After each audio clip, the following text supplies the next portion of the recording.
સુપ્રભાત, very good morning. ફરી એકવાર આપ સૌનું સ્વાગત છે આજના લેક્ચરમાં.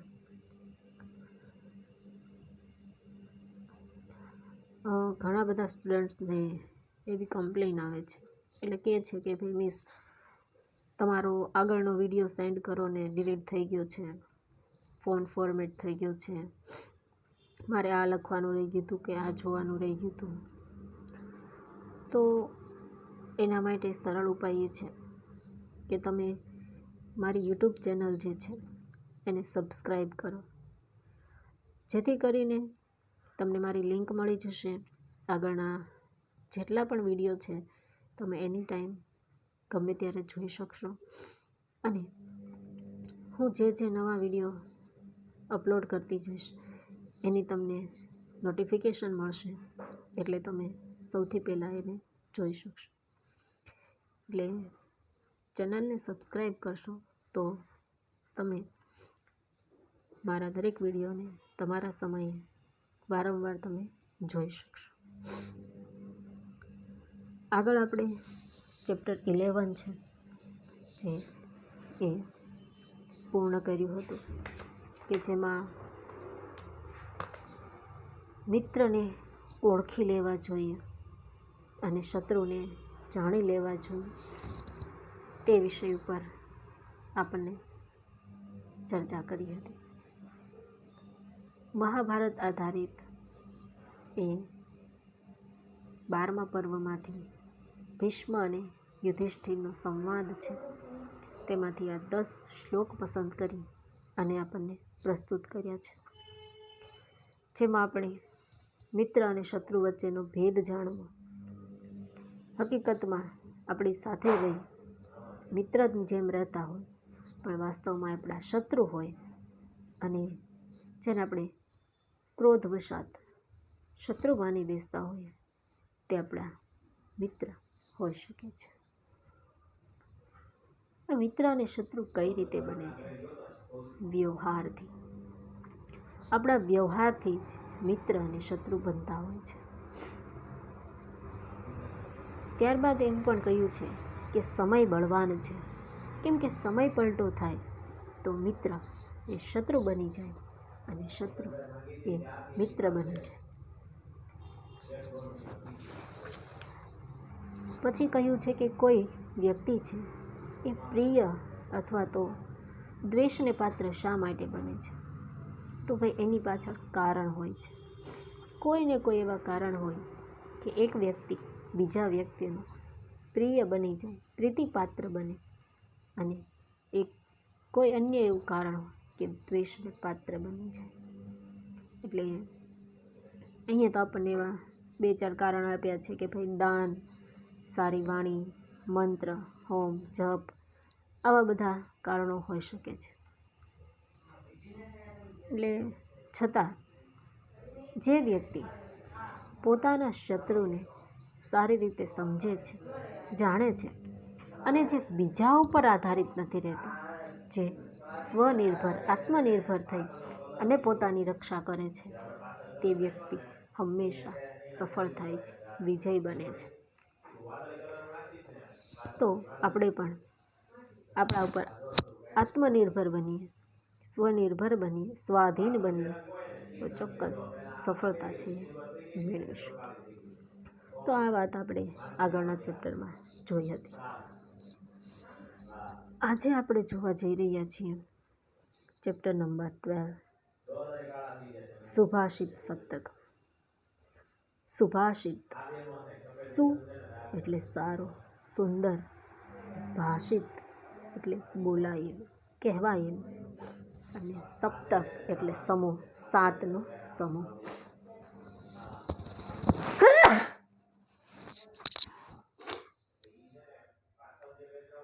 સુભાષિત એટલે સુંદર ઉક્તિ અથવા બોધવચન, જે સુંદર હોય, સારી રીતે બોલાયેલું, કહેવાયેલું હોય, જે બોધવચન હોય, શીખ આપનાર હોય, તેને કહેવાય છે સુભાષિત. સંસ્કૃતના સુભાષિતોની અનેક વિશેષતાઓ છે. એક તો આ સુભાષિતો ગાગરમાં સાગર ભરી દેતા લઘુ પદ્ય હોય છે.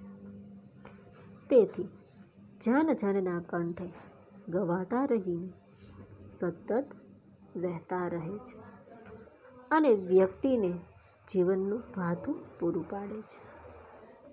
સુભાષિતો, સંસ્કૃત સુભાષિતોની વિશેષતા તો કઈ વિશેષતા? તો એક વિશેષતા એ છે કે એ ગાગરમાં સાગર ભરી દે. ગાગર એટલે માટી, પાણી ભરવાનું પાત્ર, વાસણ, જેમાં સાગર, આટલો વિશાળ સાગર ભરી દેતો હોય એવા લઘુ પદ્યો છે કે નાના નાના પદ્યો પણ એમાંથી વિશાળ જ્ઞાન, વિશાળ બોધ આપણને છે પ્રાપ્ત થાય છે. અને એ નાના નાના હોવાથી, આટલા સુંદર અને સરળ હોવાથી દરેક લોકોના કંઠે ગવાય છે, લોકોને યાદ રહી જાય છે અને વ્યક્તિને જીવનનું ભાથું પૂરું પાડે છે. આપણને ઘણી બધી વસ્તુઓ છે, ઘણું બધું જ્ઞાન છે આ સુભાષિતો શીખવતા હોય છે. બીજું, સંસ્કૃત સુભાષિતો વૈશ્વિક ભાવનાના પોષક અને તોષક છે તથા સાથે સાથે ભારતીય સંસ્કૃતિના ઉદાત્ત વિચારો અને સંસ્કારોના પ્રવાહક પણ છે. બીજી વિશેષતા, વૈશ્વિક ભાવના. સંપૂર્ણ વિશ્વ એક કુટુંબ છે અને આપણે સૌ એક કુટુંબના સદસ્ય, એવી ભાવના આ સુભાષિતો રજૂ કરે છે.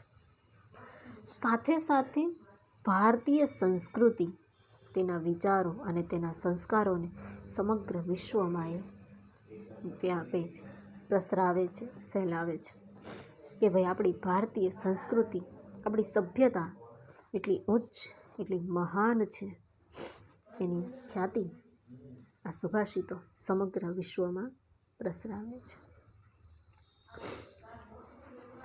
આપણા પૂર્વજ વિદ્વાનોએ પોતાની દીર્ઘ દ્રષ્ટિથી જે તે વખતે જે જીવન મૂલ્યોની પ્રાપ્તિ કરી હતી તેને આગામી પેઢી સુધી પહોંચાડવા માટે આ સુભાષિતોની રચના કરી છે અને તે પ્રજામાં સુપ્રસિદ્ધ પણ થયા છે. આપણા પૂર્વજ, આપણા વડીલો, વિદ્વાનો, એમની દીર્ઘ દ્રષ્ટિ, લાંબુ અને ઊંડાણપૂર્વક જોવાની એમની જે દ્રષ્ટિ હતી અને તેના આધારે તેમણે જીવન મૂલ્યો પ્રાપ્ત કર્યા કે ભાઈ વ્યક્તિએ કેવું જીવન જીવવું જોઈએ, કઈ રીતે ઉચ્ચ અને મહાન બનવું જોઈએ, વિદ્વાન બનવું જોઈએ, જ્ઞાની બનવું જોઈએ. ધનવાન નહીં બનવું તો ચાલશે, પણ જ્ઞાનવાન બનવું જરૂરી છે.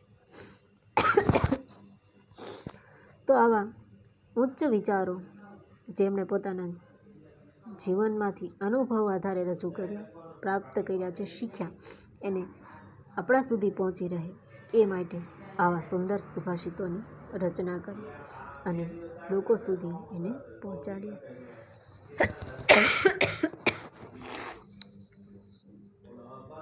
પ્રાચીન સમયના આ સુભાષિતો આજે પણ એટલા જ પ્રસ્તુત છે. આજે પણ તે કોઈ પણ જાતના ભેદભાવ વગર દરેક માણસને આદર્શ અને આનંદપ્રદ જીવન જીવવાનો માર્ગ કંડારી આપે છે. પ્રાચીન સમયના છે આ સુભાષિતો, ખૂબ જૂના છે, છતાં આજે પણ એટલા જ પ્રસ્તુત, એટલા જ પ્રખ્યાત છે કે દરેક વ્યક્તિને કોઈ પણ પ્રકારના જાત ભેદભાવ વગર દરેકને મનુષ્ય જીવનનો આદર્શ અને જીવન રસપ્રદ, આનંદપ્રદ કઈ રીતે કરી શકાય એનો રસ્તો બતાવે છે.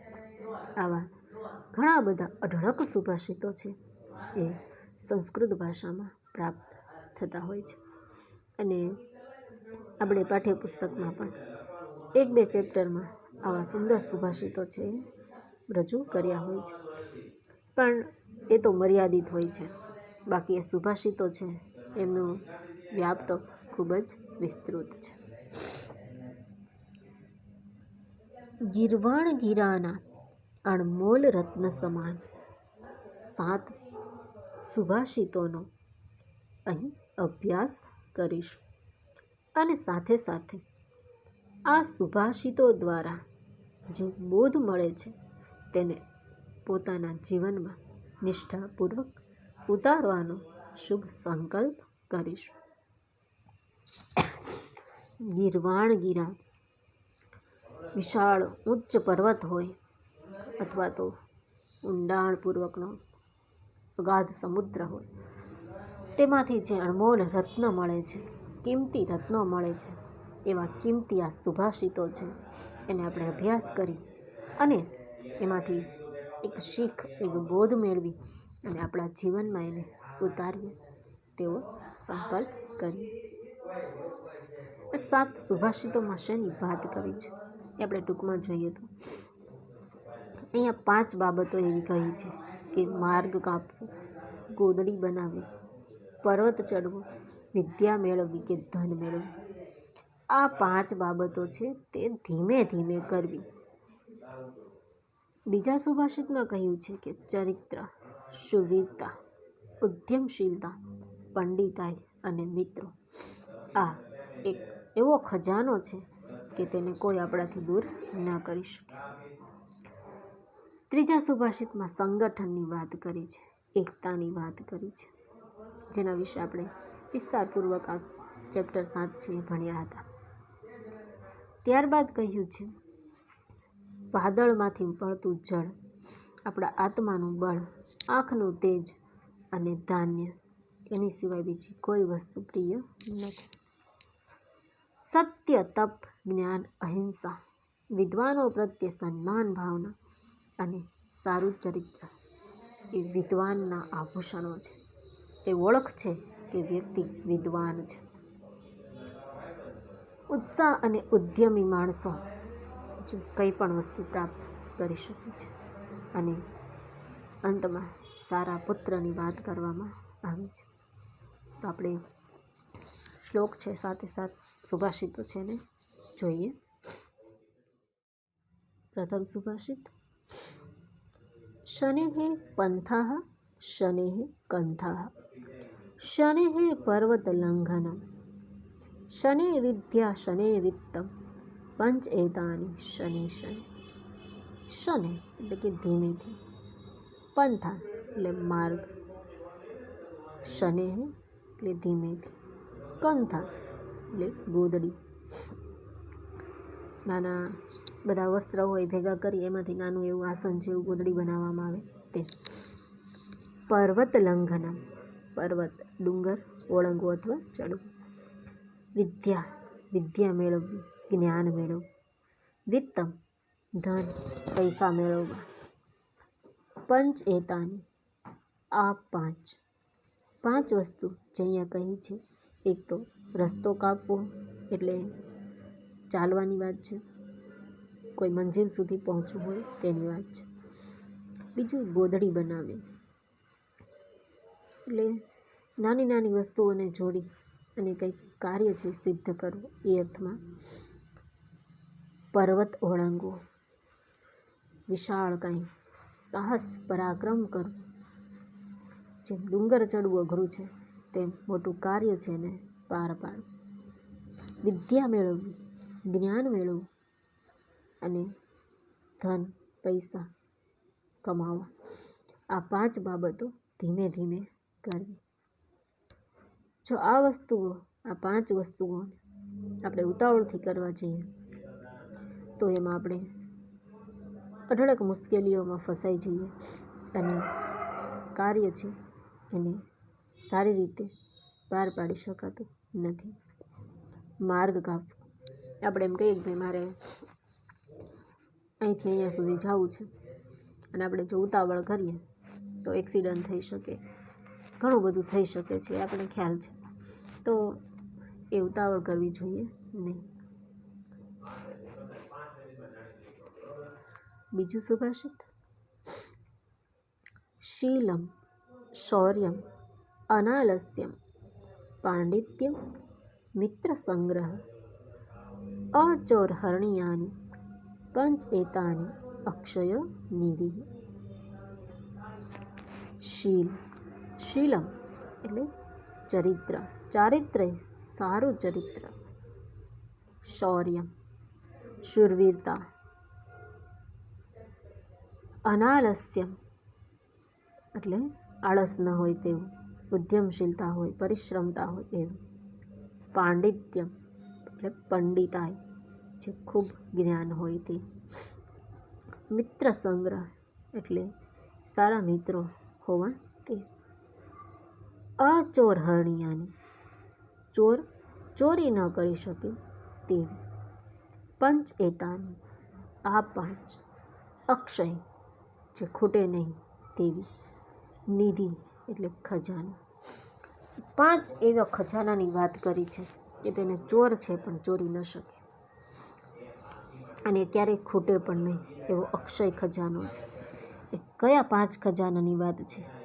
સારું ચરિત્ર. જે વ્યક્તિનું સારું ચરિત્ર હોય એ ચરિત્રને કોઈ એના પાસેથી છીનવી શકતું નથી, ચોરી કરી શકતું નથી. બીજું છે શૂરવીરતા, બહાદુરી, હિંમત, એને પણ કોઈ છીનવી શકતું નથી. ઉદ્યમશીલતા, પરિશ્રમતા, મહેનત આપણી આગળ રહેલી જે ઉદ્યમશીલતા હોય એને પણ કોઈ આપણી પાસેથી છૂટવી શકતું નથી. પંડિતાઈ આપણું જ્ઞાન પણ કોઈ ચોરી શકતું નથી. અને સારા મિત્રોનો સંગ્રહ. જો સારા મિત્રો આપણી પાસે હોય તો એ પણ આપણી પાસેથી કોઈ લઈને જઈ શકતું નથી. પાંચ બાબતો છે એ અવિનાશી ખજાનો છે કે જેનો ક્યારેય વિનાશ ન થાય, કોઈ એને આપણી પાસેથી ઝૂંટવીને લઈ ન જઈ શકે.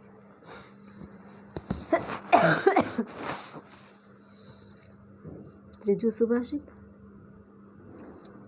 સહતિ શ્રેયસી પુંસામ વિગુણેષુ અપી બંધુષુ તુષેઃ અપી પરિભ્રષ્ટા ન પ્રરોહંતિ તંડુલાઃ. સહતિ સંગઠન. શ્રેયસી કલ્યાણકારી. પુંસામ મનુષ્યો. વિગુણેષુ અપી વિરોધી ગુણ ધરાવનારા. બંધુષુ એટલે બંધુઓ અથવા તો ભાઈઓમાં કે સગા સંબંધીઓમાં. તુષેઃ કુશકાઓ, જે ડાંગર હોય એના ઉપરના ફોતરી હોય એને કુશકા કહે છે. પરિભ્રષ્ટા એટલે છૂટા પાડેલા. ન પ્રરોહંતિ ઉગતા નથી. તંડુલા એટલે કે ચોખા. શું કહેવા માંગે છે કે વિરોધી ગુણ ધરાવનારા સગાઓમાં પણ માણસોની એકતા કલ્યાણકારી હોય છે. એક કોઈ કુટુંબ છે, પરિવાર છે, ઘણા બધા સભ્યો છે, તો જરૂરી નથી કે બધાના ગુણ એક સરખા જ હોય. કોઈને ગળ્યું ભાવતું હોય, કોઈને તીખું ભાવતું હોય, કોઈને ખાટું ભાવતું હોય, કોઈને ચટપટું ભાવતું હોય, કોઈને નૃત્યમાં રસ હોય, કોઈને સંગીતમાં રસ હોય, કોઈને ગાયનમાં તો કોઈને વાદનમાં. બધાના રસ રુચિ ગુણ છે અલગ અલગ હોય, વિરોધી હોય એકબીજા કરતાં, પણ એ સંપીને રહેતા હોય છે. અને એ સંપ છે, એ એકતા છે, કલ્યાણકારી હોય છે. ગુણ ભલે અલગ હોય પણ એમની વચ્ચે એકતા, એક મત, એક સંમતા, એકતા હોવી જોઈએ. તો એ કલ્યાણકારી કઈ રીતે કલ્યાણકારી બને કે ભાઈ બહારની કોઈ અન્ય વ્યક્તિ આવી અમને એમના વચ્ચે એમની ઉપર કોઈ પ્રકારનું આક્રમણ કરે, કોઈ પ્રહાર કરે વાણી દ્વારા કે શસ્ત્ર દ્વારા, તો બધા એક જૂથ બની અને એમનો સામનો કરે છે, એનો સામે ઊભા રહે છે, લડે છે. અને એનું ઉદાહરણ આપ્યું છે કે કુશકાઓથી છૂટા પડેલા ચોખાના દાણા ઉગતા નથી. ચોખાના દાણા, ચોખા ઉગાવવા હોય તો આપણા ઘરે જે આપણે ખાઈએ છીએ તે ચોખા આપણે ઉગી શકતા નથી. એના માટે ફોતરીવાળા ચોખા હોવા જરૂરી છે. એટલે પરિવારમાં જે એકતા છે એ આ કુશકાઓની જેમ રક્ષા કવચ છે. જેમ એ રક્ષા કવચ સાથે ચોખાને ઉગાવો તો એ ઉગી શકે છે. એ જ રીતે પરિવારની એકતા છે એ પરિવારનું રક્ષા કવચ છે, અને રક્ષા કવચની સાથે પરિવાર છે એ સંપી અને સૌનો સામનો છે કરી શકે છે, અને ઉગતા ચોખાઓની જેમ એ બધી વ્યાપી વિસ્તરી શકે છે. એટલે એકતા છે ખૂબ જરૂરી છે.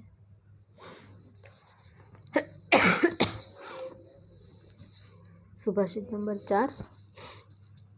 નાસ્તિ મેઘ સમમ તોયમ, નાસ્તિ ચ આત્મ સમમ બલમ, નાસ્તિ ચક્ષુઃ સમમ તેજો, નાસ્તિ ધાન્ય સમમ પ્રિય. મેઘ સમમ એટલે કે મેઘ સમાન, તોયમ એટલે કે જળ, નાસ્તિ એટલે કે નથી, મેઘ સમાન જળ નથી. ચ આત્મ સમમ, અને ચ એટલે અને, આત્મ એટલે કે આત્મા સમાન બળ નથી. ચક્ષુ એટલે આંખ, આંખ સમાન તેજ નથી, અને ધાન્ય સમાન પ્રિય નથી. વસ્તુની મહત્તા દર્શાવી છે કે ભાઈ એની સરખામણી કોઈ સાથે ન થઈ શકે. કઈ વસ્તુ? તો એક તો જળ. કેવું જળ?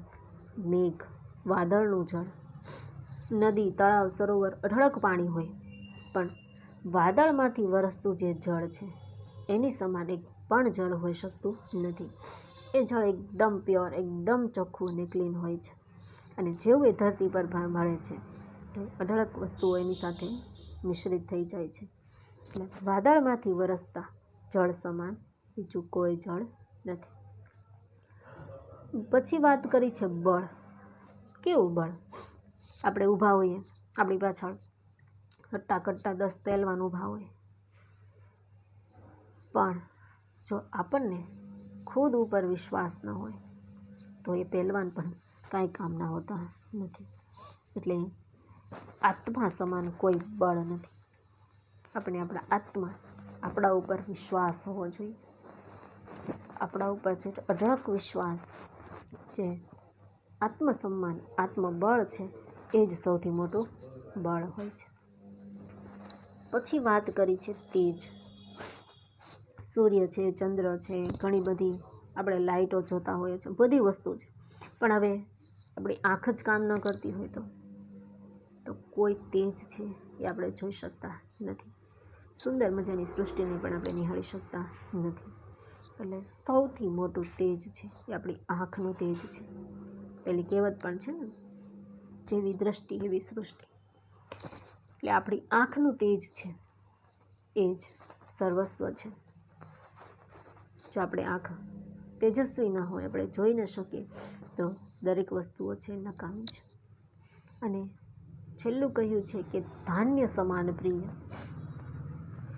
આપણને ધાન્ય સમાન કોઈ વસ્તુ પ્રિય નથી, કેમ કે દરેક વ્યક્તિને ભૂખ લાગે છે, અને ભૂખ સંતોષવા માટે ધાન્ય, અનાજની જરૂર પડે છે, અને એટલા માટે એ આપણને ધાન્ય સૌથી વધારે પ્રિય છે. આપણે આપણા પરિવારમાં રહીએ છીએ, માતા પિતાના આશરે રહીએ છીએ, પણ શું કામ? કે એ આપણને ખાવા પીવાનું આપે છે, લાવી આપે છે, મમ્મી બનાવી આપે છે, એટલે આપણે એના આશ્રય રહીએ છીએ. એટલે દરેક વ્યક્તિને ધાન્ય છે પ્રિય હોય છે. 5મું સુભાષિત. સત્યમ તપો જ્ઞાનમ અહિંસતા ચ વિત્વત પ્રણામમ ચ સુશીલતામ ચ એતાની યો વિદ્વત્તાન સ વિદ્વાન. ન હિ એક પક્ષો વિહગઃ પ્રયાતિ. સત્ય, તપ, જ્ઞાન, અહિંસા, વિદ્વાનોને પ્રણામ, સારું ચરિત્ર, આ બધું જે કરે છે તે વિદ્વાન છે.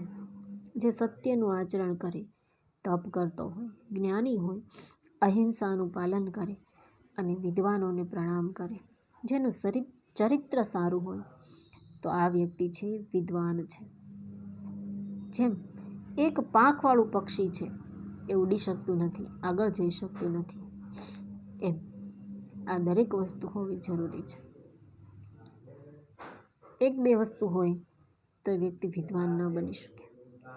જેમ પક્ષીને ઉડવા માટે બંને પાંખ હોવી જરૂરી છે, એમ વ્યક્તિને વિદ્વાન બનવા માટે આ બધી બાબતો હોવી જરૂરી છે.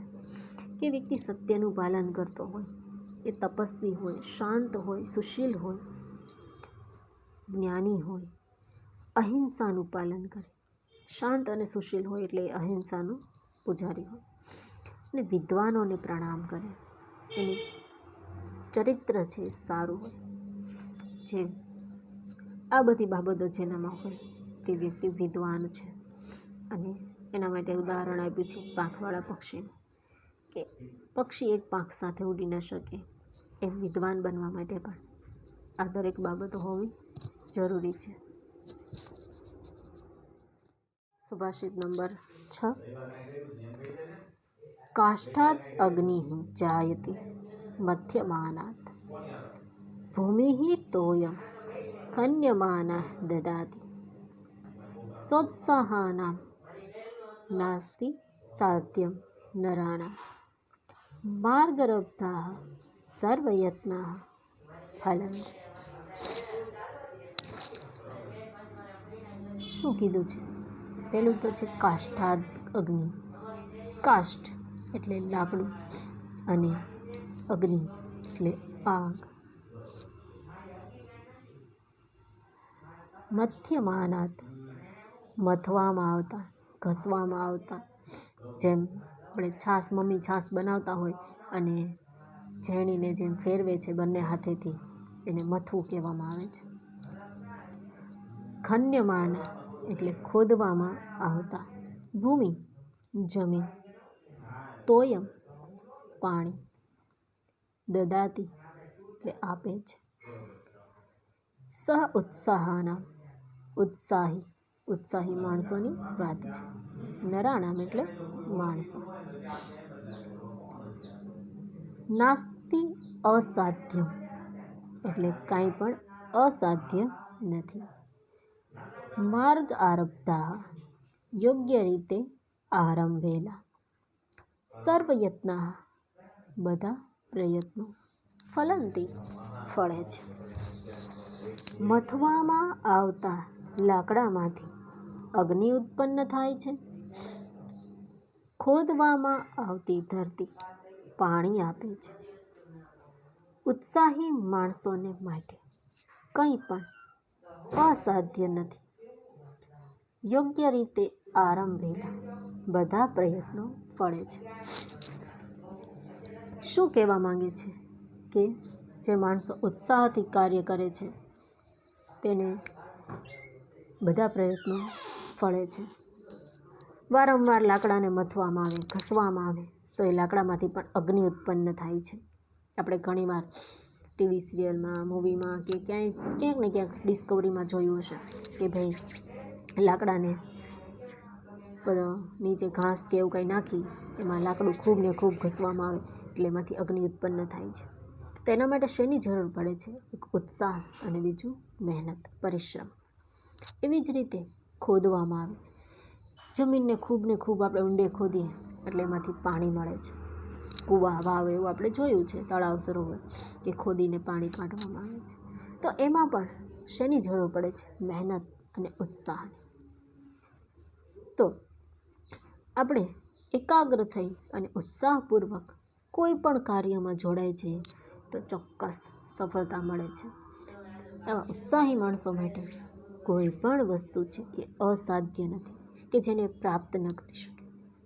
જે મરજીવ્યાઓ છે, ઊંડા જળમાં ક્યાંય સુધી છે, દરિયાના પેટાળમાં છે અને કિંમતી રત્નો, સાચા મોતી લઈ આવે છે. તો એનામાં શું હોય છે? ઉત્સાહ હોય છે અને એના કારણે એના કાર્યમાં સફળ થાય છે. પેલા જે પર્વત તોડીને માર્ગ બનાવ્યો છે, રસ્તો કંડાર્યો છે, ને વ્યક્તિનું નામ મને ભૂલાઈ ગયું છે, તમે કોઈ જાણતા હશો. તો એ વ્યક્તિએ પણ ઉત્સાહથી કાર્ય કર્યું. પરિશ્રમ કર્યો, અથાગ મહેનત, અને અંતે સફળ થયા. એટલે ઉત્સાહથી કાર્ય કરવામાં આવે, સંપૂર્ણ મહેનતથી કરવામાં આવે તો ચોક્કસ છે એ આરંભેલા દરેક કાર્યો છે એ પૂર્ણ થાય છે અને પ્રયત્નો છે એ ફળે છે. અંતિમ 7મું સુભાષિત, જેમાં એક સારા પુત્રની વાત કરવામાં આવી છે.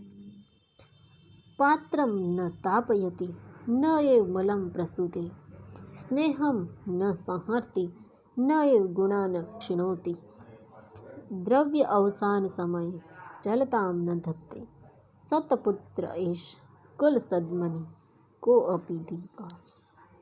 અહીંયા સતપુત્રની વાત કરી છે, સારો ગુણવાન પુત્રની વાત કરી છે. એ સતપુત્ર કેવો છે? કુળરૂપી ભવનનો એક દીપક છે. મહેલ હોય, મહેલમાં જે દીવાઓ પ્રગટતા હોય, જેના કારણે સંપૂર્ણ મહેલ ઝળવળી ઉઠે છે, એમ એક સારો પુત્ર, એક કુળરૂપી, કુળ છે એ એક મહેલ છે અને પુત્ર તેનો દીવો છે. આ દીવો છે એ પાત્રને ગરમ કરતો નથી. આપણે દીવો પ્રગટાવ્યો હોય કોઈ વાસણમાં તો એ વાસણ છે એ ગરમ થઈ જાય, પણ માટીનો દીવો કર્યો હોય તો એટલો ગરમ નથી થતો. એ રીતે સારો પુત્ર છે. જો ધાતુનો દીવો હોય તો એ વાસણ ગરમ થઈ જાય, પણ માટીના કોડિયામાં આપણે દીવો કર્યો હોય તો એ માટીનું કોડિયું છે એ આટલું બધું ગરમ થતું નથી. તો અહીંયા પણ સતપુત્ર છે જે પાત્રને ગરમ કરતો નથી, પાત્ર એના પરિવારને, એના કુટુંબને ગરમ કરતો નથી, મેષ ઉત્પન્ન કરતો નથી. કેરોસીનનો દીવો કરો તો એમાંથી ઘણા બધા ધુમાડા નીકળે અને તમે ઉપર કંઈક હાથ કે વાસણ રાખો તેમાં કેટલો બધી મેષ છે, કાજળ છે ભેગી થઈ જાય છે. પણ અહીંયા જે પુત્રની વાત કરી છે એ મેષ ઉત્પન્ન નથી કરતો, એટલે એ પોતાના કુટુંબ પરિવાર ઉપર કોઈ કાલિક નથી પહોંચતો, એ કાળાશ નથી લાવતો પરિવારમાં, સ્નેહને ખતમ કરતો નથી. દીવો સળગતો હોય તો એનું તેલ જે અંદર દિવેલ પૂરેલું હોય એ ખાલી થઈ જાય, પણ આ પુત્ર, સારા પુત્રને કારણે તેલરૂપી જે સ્નેહ છે, જે પ્રેમ ભાવના પરિવારમાં છે એ ખતમ નથી થતી પણ વ્યાપે છે. દ્રવ્યનો નાશ થતાં ચલિત થતો નથી અને ગુણોને ક્ષીણ કરતો નથી. વાટ બળી જાય એટલે દીવો છે એ નાશ પામે છે. પછી હોલવાવાનો હોય પહેલાં ફફડ થવા લાગે છે અને અંતે દીવો સમાપ્ત થઈ જાય છે. પણ અહીં જે સતપુત્ર છે એ દ્રવ્યનો નાશ થતાં, કે ધન સંપત્તિ ખોટોતા એ વિચલિત નથી થઈ જતો, ચલિત નથી થઈ જતો, એ મક્કમ રહે છે અને ગુણોને ક્ષીણ કરતો નથી. તે જેવો સ્નેહાળ, પ્રેમાળ છે, પરિવારમાં રોશની ફેલાવનાર છે, એવો ને એવો જ રહે છે. એટલે સારો પુત્ર છે એ આવો હોય કે એ હંમેશા પોતાના કુળ, કુટુંબ, પરિવારને પ્રજ્વલિત કરતો હોય છે, તેમાં સ્નેહ, પ્રેમનો વધારો કરતો હોય છે. એના કારણે કુટુંબમાં કોઈ કાળાશ નથી આવતી. ધન સંપત્તિ, વૈભવ ખૂટવાથી પણ એનામાં કોઈ પરિવર્તન નથી આવતું અને એ ગુણોને હંમેશા જાળવી રાખે છે. આવો હોય છે સતપુત્ર. એટલે ઘણા એમ ગર્લ્સને એવું થશે કે ભાઈ અહીંયા તો પુત્રની વાત કરવામાં આવશે, અમારે શું લાગે વળગે. પણ દરેક ગર્લ્સને હું એક વાત કહેવા માંગીશ કે પુત્ર ખાલી એક કુટુંબને જ્યારે ઉજવાડે છે, ત્યારે દીકરી તો બે કુળને ઉજારે છે. દીકરીથી પોતાના પરિવાર, માતા પિતાનું કુટુંબ તો દીપી ઉઠે છે, પ્રજ્વલિત થઈ ઉઠે છે, પણ એક દીકરી સાસરે જ્યારે જાય છે ત્યારે પારકાને પોતાના બનાવી અને સાસરિયાને ચળહળાવી ઉઠે છે. એટલે કોઈ પણ દીકરી છે, કોઈ બેન છે, એ એવું ન વિચારે કે પુત્રને લાગતું છે અમને કાંઈ નહીં, પણ આપણે તો, હું પણ એક દીકરી છું, એક ઘરની વહુ છું. એટલે દરેકને હું કહીશ કે આપણે તો પુત્ર કરતાં પણ વધારે ડબલ કામ છે. આપણા બંને પરિવારને ઉજાળવાનું છે, રોશન કરવાનું છે, એમાં ઝળહળાટ ફેલાવવાનો છે, એમાં સ્નેહ વધારવાનો છે. ધન સંપત્તિ, વૈભવ હોય કે ન હોય, પણ ચલિત નથી થવાનું. આપણે આપણા જે ગુણો છે, સરળ સ્વભાવ, સાદગીપૂર્ણ વ્યવહાર અને બધા સાથે હળીભળીને રહેવું એ હંમેશા જાળવી રાખવાના છે. તો અહીં આપણે આજે આ 7 સુભાષિતની સમજૂતી છે એ રાખીએ છીએ. આગળના લેક્ચરમાં આપણે શબ્દાર્થ અને ભાષાંતર છે જોઈશું.